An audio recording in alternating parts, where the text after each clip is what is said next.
आज दिवसभरात घडलं। म्हणजे पुण्याचे दोन्ही प्रतिनिधी आपल्या सोबत आहेत की ज्यांनी आज दिवसभर हा सगळा शीतल तेजवानी यांचा मागोवा घेतला, त्या पूर्ण आपल्या बातमीचा पाठपुरावा केला। निलेश खरमारे आणि चंद्रकांत फुंदे दोघेही सोबत आहेत। सगळ्यात पहिले मला चंद्रकांतकडे यायचं। चंद्रकांत, अगदी थोडक्यात मला तुम्ही दोघेही सांगा, सकाळी जेव्हा शीतल तेजवानी आली तिथे चौकशीसाठी, तर कशा प्रकारे, अशाच प्रकारे जसं मी दाखवले व्हिज्युअल्स, त्यांना एकदम आतमध्ये अगदी सर्रासपणे तुम्ही त्यांना आत जाऊ देण्यात आलं किंवा त्यांना एकदम VIP ट्रीटमेंट मिळते? चंद्रकांत?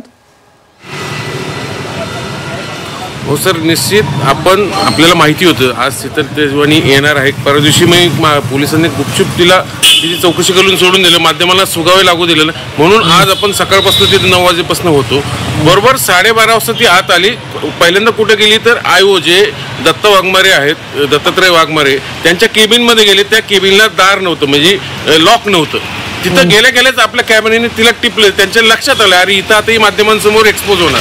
लगेच दुसऱ्या क्षणात ती खुर्चीत सुद्धा बसली नाही, लगेच तिला DCPच्या कॅबिनमध्ये पळवलं गेलं। लिटरली पोलीस तिथंही एक्सपोर्ट करत होते, आपल्या कॅमेरा त्यांना फॉलो करत होते, आपल्याला दृश्यांमध्ये दिसत असेल। आणि डायरेक्ट DCPच्या कॅबिनमध्ये जायला सर वेटिंग असतं सर, अगोदर तिथल्या कर्मचाऱ्यांकडनं चिठ्ठी लिहून द्यावी लागते, नंतर तिथे तुम्हाला आत सोडलं जातं। बरोबर, डायरेक्ट तिथं सोडलं गेलं, आपण त्यांना फॉलो करत होतो।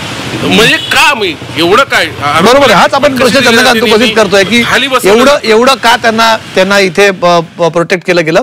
निलेश, जेव्हा संध्याकाळी तुम्ही त्यांच्या मागे गेला तिथे तुम्हाला हाच अनुभव आला? तुम्ही त्यांना रस्त्यात जेव्हा त्या थांबल्या गाडी बदलण्यासाठी, तेव्हा तुम्हाला हाच अनुभव आला? तुम्हाला तर थेट पोलिसांनी गाडी अडवी घातली, तुमचा काय अनुभव होता? तुम्ही काय बघितलं?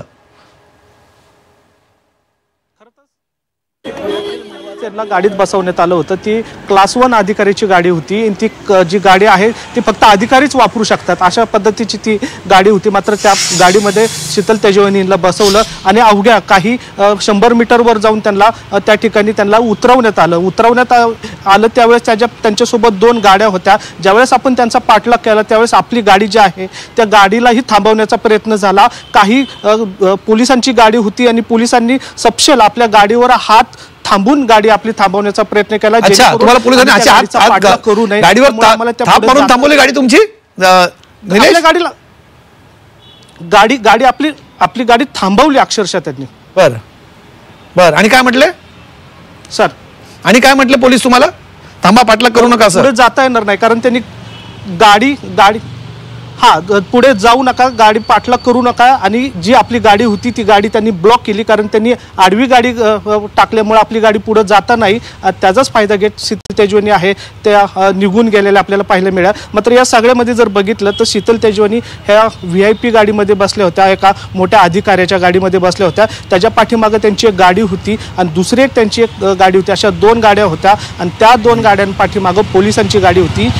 त्यात काही पोलीस होते, त्यांनी आपली गाडी सुद्धा त्या ठिकाणी अडवण्याचा प्रयत्न केला। अडवलाच म्हणजे सपशेल त्यांनी गाडी अडवल्यामुळे आपली गाडी जी आहे ती पुढे जाता आली नाही आणि त्यामुळे त्यांना कुठेतरी शीतल तेजवानीला त्यांनी कुठेतरी जागा दिली आणि जायला त्यांना वेळ मिळाली येथून आपल्याला।